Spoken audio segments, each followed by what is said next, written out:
Joshua chapter 16. The allotment for Joseph began at the Jordan, east of the springs of Jericho, and went up from there through the desert into the hill country of Bethel. It went on from Bethel, that is Luz, crossed over to the territory of the Archites in Ataroth, descended westward into the territory of the Japhletites, as far as the region of Lower Beth Horon, and on to Gaza, ending in the Mediterranean Sea. So Manasseh and Ephraim, the descendants of Joseph, received their inheritance. This was the territory of Ephraim, according to its clans. The boundary of their inheritance went from Ataroth-Adar in the east to Upper Beth Horon and continued to the Mediterranean Sea. From Michmagath in the north, it curved eastward to Dan-Shiloh, passing by it to Janoah on the east. Then it went down from Janoah to Atharoth and Nara, touched Jericho and came out of the Jordan. From Tappuah the border went west to the Kana ravine and ended at the Mediterranean Sea. This was the inheritance of the tribes of the Ephraimites, according to its clans. It also included all the towns and their villages that were set aside for the Ephraimites within the inheritance of the Manassites. They did not dislodge the Canaanites living in Gaza. To this day the Canaanites live among the people of Ephraim, but are required to do forced labor.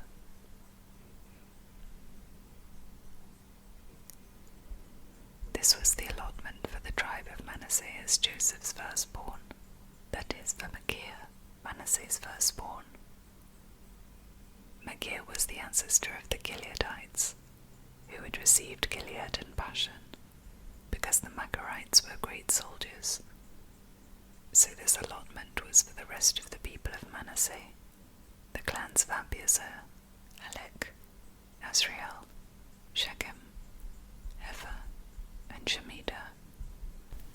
These are the other male descendants of Manasseh son of Joseph by their clans. Now Zelophehad, son of Hefer, the son of Gilead, the son of Machir, the son of Manasseh, had no sons but only daughters, whose names were Mahlah, Noah, Hoglah, Milcah, and Tirzah. They went to Eleazar the priest, Joshua son of Nun, and the leaders, and said, "The Lord commanded Moses to give us an inheritance among our relatives." So Joshua gave them an inheritance, along with the brothers of their father, according to the Lord's command. Manasseh's share consisted of 10 tracts of land, besides Gilead and Bashan east of the Jordan, because the daughters of the tribe of Manasseh received an inheritance among the sons. The land of Gilead belonged to the rest of the descendants of Manasseh. The territory of Manasseh extended from Asher to Michmagath, east of Shechem. The boundary ran southward from there to include the people living at En-Tappuah. Manasseh had the land of Tappuah, but Tappuah itself, on the boundary of Manasseh, belonged to the Ephraimites. Then the boundary continued south to the Kana ravine. There were towns belonging to Ephraim lying among the towns of Manasseh, but the boundary of Manasseh was the northern side of the ravine and ended at the Mediterranean Sea. On the south the land belonged to Ephraim, on the north to Manasseh. The territory of Manasseh reached the Mediterranean Sea and bordered Asher on the north and Issachar on the east. Within Issachar and Asher, Manasseh also had Bethshan, Ibleam, and the people of Dor, Endor, Taanach, and Megiddo, together with their surrounding settlements. The third in the list is Naphtali. Yet the Manassites were not able to occupy those towns, for the Canaanites were determined to live in that region, However, when the Israelites grew stronger, they subjected the Canaanites to forced labor, but did not drive them out completely. The people of Joseph said to Joshua, "Why have you given us only one allotment and one portion for an inheritance? We are numerous people, and the Lord has blessed us abundantly." "If you are so numerous," Joshua answered, "and if the hill country of Ephraim is too small for you, go up into the forest and clear land for yourselves there, in the land of the Perizzites and Rephaites." The people of Joseph replied, "The hill country is not enough for us, and all the Canaanites who live in the plain have chariots fitted with iron, both those in Bethshan and its settlements and those in the valley of Jezreel." But Joshua said to the tribes of Joseph, to Ephraim and to Manasseh, "You are numerous and very powerful. You will have not only one allotment, but the forested hill country as well. Clear it, and its farthest limits will be yours. Though the Canaanites have chariots fitted with iron, and though they are strong, you can drive them out."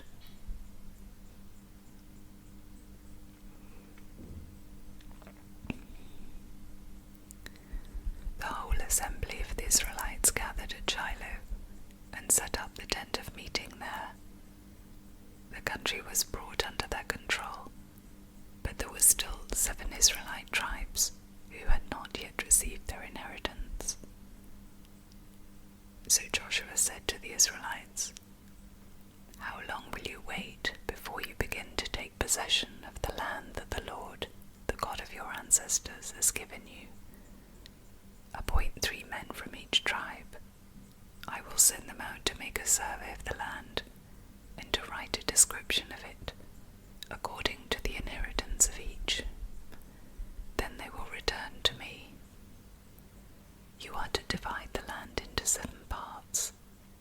Judah is to remain in its territory on the south, and the tribes of Joseph in their territory on the north.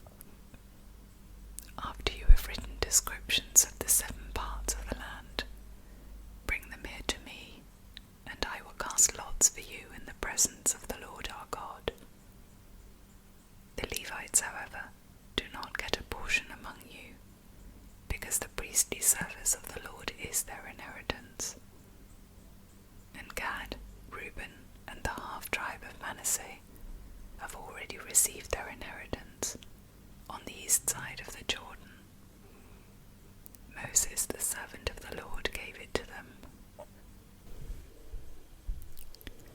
As the men started on their way to map out the land, Joshua instructed them, "Go and make a survey of the land and write a description of it. Then return to me, and I will cast lots for you here at Shiloh, in the presence of the Lord." So the men left and went through the land. They wrote its description on a scroll, town by town, in 7 parts, and returned to Joshua in the camp at Shiloh.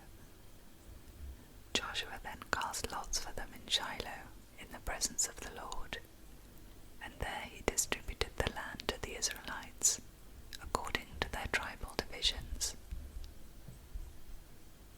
The first lot came up for the tribe of Benjamin, according to its clans.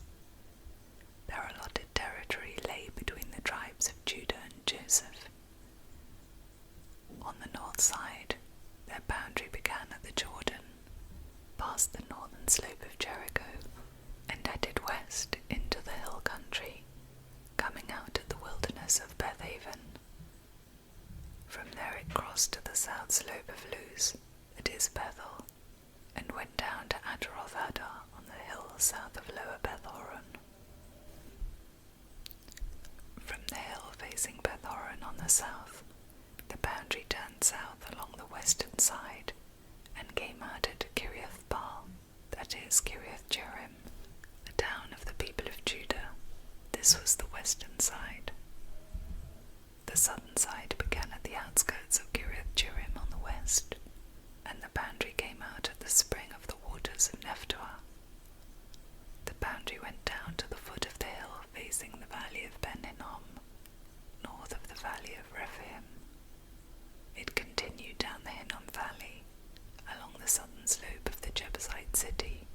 and so to En-Rogel.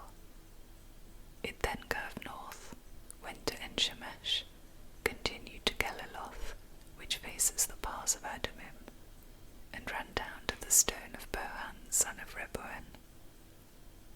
It continued to the northern slope of Beth-arabah, and on down into the Arabah.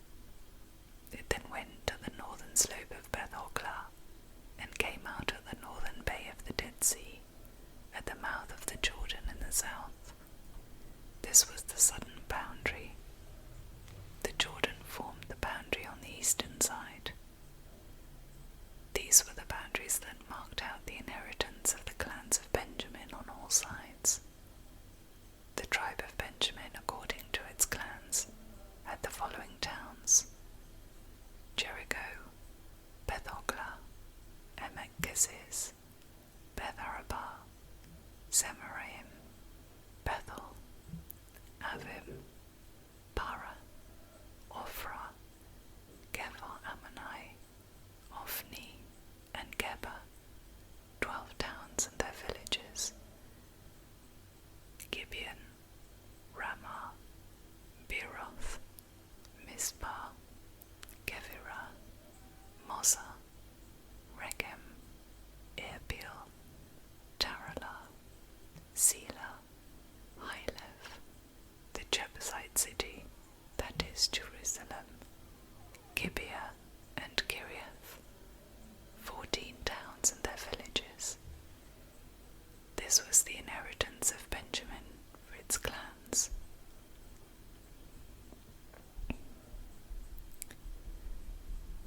The second lot came out for the tribe of Simeon according to its clans. Their inheritance lay within the territory of Judah. It included Beersheba, or Sheba, Moladah, Hazar-Shual, Bala, Esem, Eltolad, Bethel, Hormah, Ziklag, Beth-marcaboth, Hazar-Susah, Beth-lebaoth, and Sharon, 13 towns and their villages.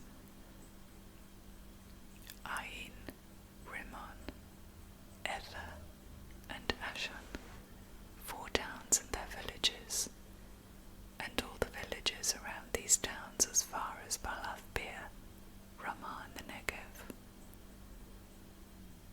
This was the inheritance of the tribe of the Simeonites, according to its clans.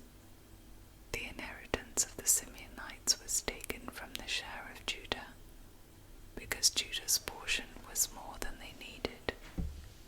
So the Simeonites received their inheritance within the territory of Judah. The third lot came up for Zebulun according to its clans. The boundary of their inheritance went as far as Sered.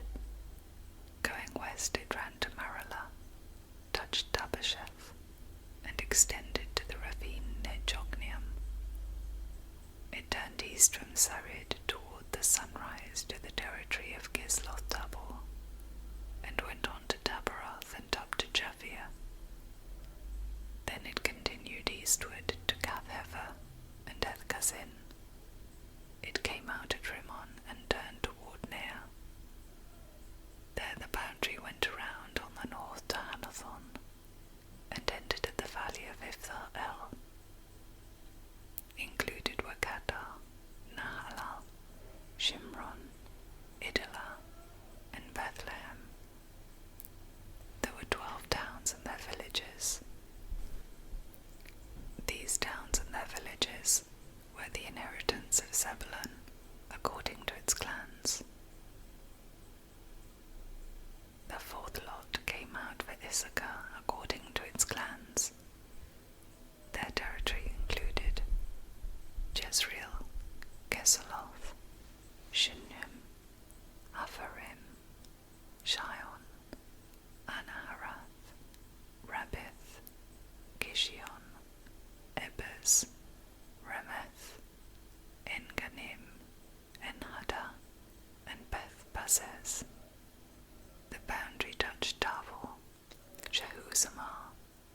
Beth-Shemesh, and ended at the Jordan.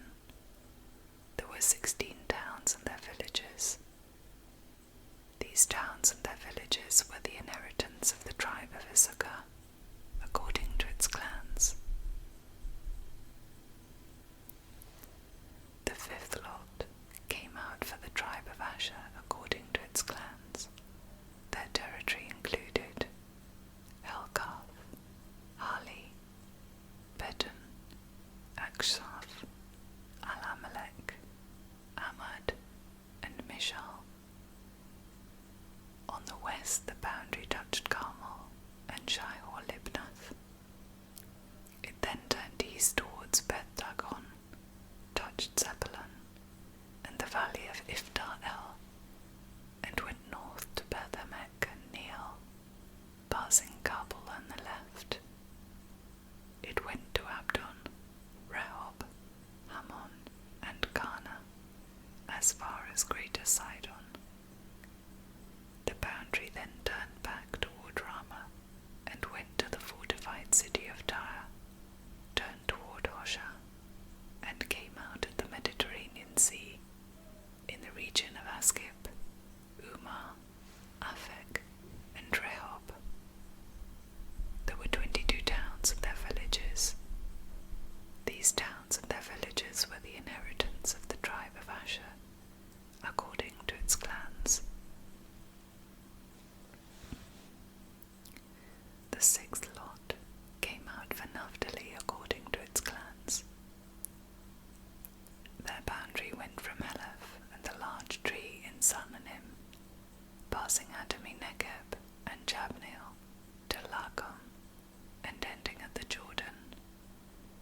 The boundary went west through Esnoth-Tabor and came out at Okok.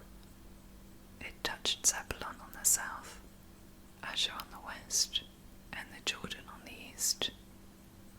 The fortified towns were Ziddim, Seir, Hamath, Rakath, Kinnereth, Adamah, Ramah, Hazor, Kedesh, Edrei, En-Hazor, Iron, Migdal-El, Horem, Beth-Anath, and Beth-Shemesh.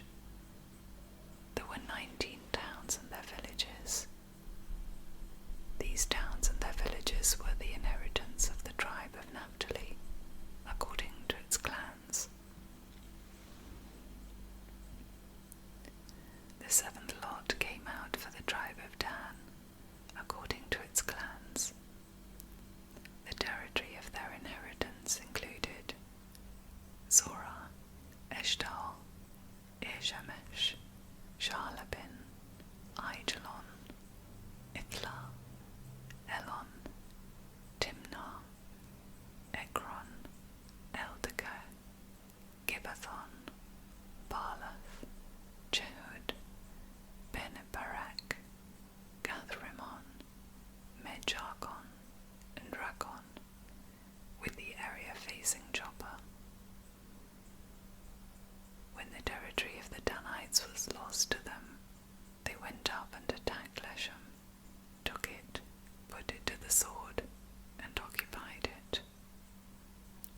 They settled in Leshem and named it Dan, after their ancestor. These towns and their villages were the inheritance of the tribe of Dan, according to its clans. When they had finished dividing the land into its allotted portions, the Israelites gave Joshua son of Nun an inheritance among them, as the Lord had commanded. They gave him the town he asked for, Timnath-Serah in the hill country of Ephraim, and he built up the town and settled there. These are the territories that Eleazar the priest, Joshua son of Nun, and the heads of the tribal clans of Israel, assigned by lot at Shiloh, in the presence of the Lord at the entrance to the tent of meeting. And so they finished dividing the land.